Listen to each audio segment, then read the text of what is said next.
അവർ കഴുകന്മാരെ പോലെ ചിറകടിച്ചു വരും.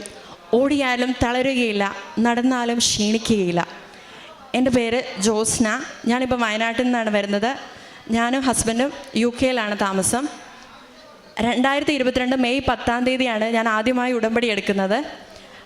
അതിനുശേഷം ഞാൻ ഒരു തവണ ഇവിടെ സാക്ഷ്യം പറഞ്ഞിട്ടുണ്ട്. 2023 ഏപ്രിൽ 29 അന്ന് ഞാൻ ഉടമ്പടി പുതുക്കിയതിന് ശേഷം എൻ്റെ ഒന്നാമത്തെ നിയോഗം എന്ന് പറയുന്നത് ഹസ്ബൻഡ് UK പോയി. അതുകൊണ്ട് ഇനി ഞാൻ UK ചെല്ലുമ്പോൾ എനിക്ക് ഒരു നല്ല ജോലി കിട്ടണം. അതായിരുന്നു എൻ്റെ ഒന്നാമത്തെ നിയോഗം.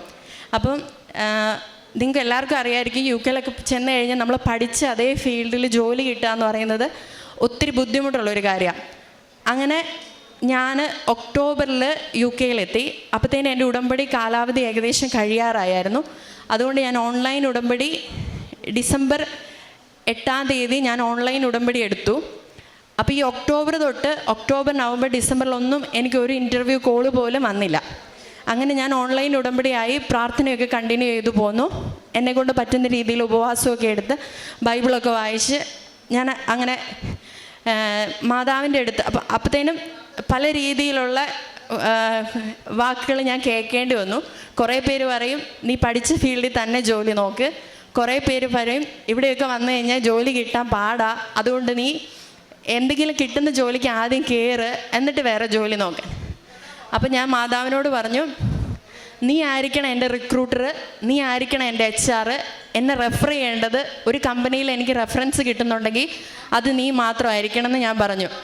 അങ്ങനെ ഞാനൊരു അടയാളം ചോദിച്ചു. ഫെബ്രുവരി 10 ലൂർദ് മാതാവിൻ്റെ പെരുന്നാളിന് മുന്നേ എനിക്കൊരു ഇൻ്റർവ്യൂ കോളെങ്കിലും വന്നിട്ടുണ്ടെങ്കിൽ ഞാൻ എൻ്റെ ജീവിതകാലം മൊത്തം ഞാൻ വെയിറ്റ് ചെയ്യും, എൻ്റെ ഫീൽഡിൽ ജോലി കിട്ടാൻ വേണ്ടി ഞാൻ വെയിറ്റ് ചെയ്യും എന്ന് ഞാൻ മാതാവിനോട് പറഞ്ഞു.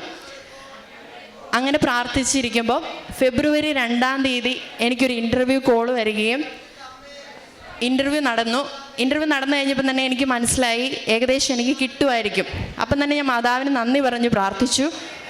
അങ്ങനെ ഫെബ്രുവരി 21 അവിടെ ഒരു ഫിനാൻസ് കമ്പനിയിൽ ടെക്നിക്കൽ ലീഡായിട്ട് ഞാൻ ജോയിൻ ചെയ്തു. ഞാൻ മാതാവിനോട് ചോദിച്ച എല്ലാ ക്രൈറ്റീരിയയും അതുപോലെ തന്നെ വരുന്ന വിധത്തിലുള്ളൊരു ജോലിയാണ് എനിക്ക് കിട്ടിയത്. എൻ്റെ സാലറി, എൻ്റെ റോള്, എൻ്റെ എക്സ്പീരിയൻസ് ഇതെല്ലാം കൗണ്ട് ചെയ്യുന്ന രീതിയിലുള്ള ഒരു ജോലിയാണ് എനിക്കവിടെ മാതാവ് ഒരുക്കി തന്നത്.